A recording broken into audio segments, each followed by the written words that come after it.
అంశు నీకు secret. You know we prefer wine or vodka. మా mummy అయితే ఇంకా పర్టికులర్ స్మిర్నాఫ్ తప్ప ఏది ముట్టుకోదు. తెలుగు సినిమాలో ప్రముఖ క్యారెక్టర్ ఆర్టిస్టు రావు రమేష్ ఇతడిని హీరోగా పెట్టి తీసిన సినిమా మారుతినగర్ సుబ్రహ్మణ్యం.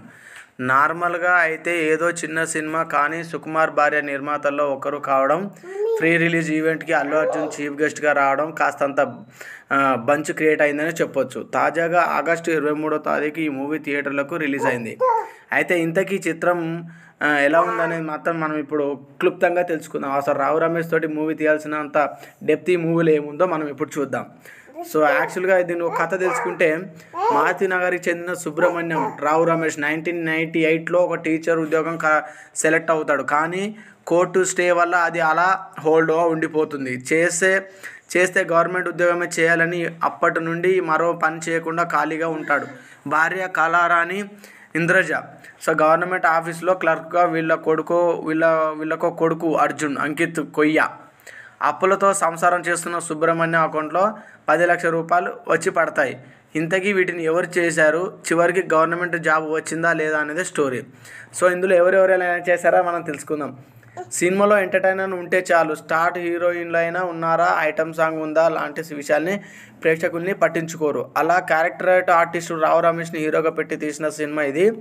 అప్పుడెప్పుడో 1998లో టీచర్ల ఉద్యోగాన్ని కోర్టు స్టే ఇవ్వడం, మన అకౌంట్లో అనుకోకుండా డబ్బులు వచ్చి పడడం, ఇలా మనకి తెలిసిన వార్తలని కాన్సెప్ట్గా తీసుకొని తీసిన మూవీ మారుతినగర్ సుబ్రహ్మణ్యం. మొదలు పెట్టడమే మారుతినగర్ అనే ప్రాంతంలో ఉండే సుబ్రహ్మణ్యం అసలు ఎలాంటి వాడు, అతని కుటుంబ పరిస్థితి ఏంటి అనేది క్లియర్గా చెప్పి సినిమా మొదలు పెట్టారు. ఒకవైపు కథ చెబుతూనే కొన్ని కామెడీ సీన్లు, కొన్ని ఎమోషన్ సీన్స్ అన్నట్లు పేర్చుకుంటూ వెళ్ళిపోయారు. సిచ్యువేషనల్ కామెడీతో రాసుకున్న సన్నివేశాలు చాలా వరకు వర్కౌట్ అయ్యాయి. కాకపోతే కొన్ని చోట్ల ఆశించిన స్థాయిలో కామెడీ పడలేదు. ఫ్యామిలీ డ్రామా తీసుకొని అసలు 10 లక్షలు సుబ్రహ్మణ్య అకౌంట్లోకి ఎవరు వేశారు అనే చిన్న పాయింట్తో సినిమాని చివరి వరకు నడపడం బాగుంది. రావు రమేష్కి కూడా సగటు తెలుగు హీరోల కన్నా స్లోగా మోషన్ షాట్స్, డ్యాన్సులు పెట్టారు. అంతా బాగానే ఉంది. కానీ ఇందులో సుబ్రహ్మణ్యం కొడుకు అర్జున్ ప్రేమించే కాంచన అనే అమ్మాయి సీన్లు అయితే మరీ సినిమాటిక్గా, లాజిక్కి దూరంగా అనిపిస్తాయి. మెగా ఫ్యాన్స్ కోసం అల్లు అర్జున్, చిరంజీవి రెఫరెన్సులు కూడా సినిమాలో పెట్టారు. కాకపోతే అవి కుదిరేశాయనే చెప్పొచ్చు. తల్లిదండ్రుల ముందే రిలేషన్షిప్ బ్రేకప్ లాంటివి కాంచన పాత్ర చాలా ఈజీగా మాట్లాడిస్తూ ఉంటుంది. దీనికి ఆమె తల్లిదండ్రులు పెద్దగా షాక్ అవ్వకుండా అదేదో తమకు చాలా అలవాటు ఉన్నట్లుగా ప్రవర్తిస్తుంటారు. రియల్ లైఫ్ ఎలా ఎవరు ఉంటారా బాబు అనిపిస్తుంది. అయితే ఇదంతా యూత్ కోసం రాసుకున్న సీన్లా అనిపిస్తాయి. అలానే సినిమాలో 10 లక్షల డబ్బును చాలా సులభంగా ట్రాన్స్ఫర్ చేసేస్తుంటారు. ఇదంతా కాస్త లాజిక్కి దూరంగా అనిపిస్తుంది. ఇలా కొన్ని పొరపాట్లు తప్పితే సినిమా ఓవరాల్గా సరదాగా నవ్వుకోవడానికి బాగుంది. సో రావు రమేష్ నటన గురించి కొత్తగా చెప్పడం ఏం లేదు.